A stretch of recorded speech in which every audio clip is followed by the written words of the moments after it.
इस वक्त आपके साथ ये कराची से अफसोसनाक खबर शेयर कर रहे हैं, जहां पर तैमूरिया का इलाका है। ये वाकया पेश आया है। 10 साला बच्चा इस वाटर टैंकर के टायरों के नीचे आकर कुचला गया है। आपको बताएं कि इलाका मकीनों की जानिब से इस टैंकर के शीशे तोड़ दिए गए, जबकि पुलिस ने मुश्तइल होने पर मौके पर पहुंचकर जो यहाँ पर टैंकर का ड्राइवर था उसको हिरासत में लिया है। आपको बताएं कि ड्राइवर ने टैंकर रिवर्स किया तो बच्चा टायरों के नीचे आकर जाँ बहक हो गया।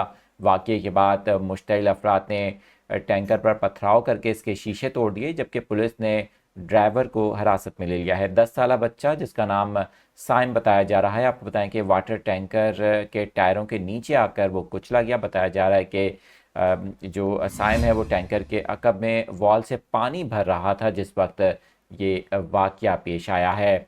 हमारे वो नाजरीन जिन्होंने अभी ज्वाइन किया है, ये मनाजिर भी आपको स्क्रीन पर दिखा रहे हैं इस वाकये के वक्त के। कराची का इलाका तैमूरिया, जहाँ पर ये हादसा पेश आया है। इस हादसे के नतीजे में टैंकर के टायरों के नीचे आकर 10 साला बच्चा जाँ बहक हो गया है।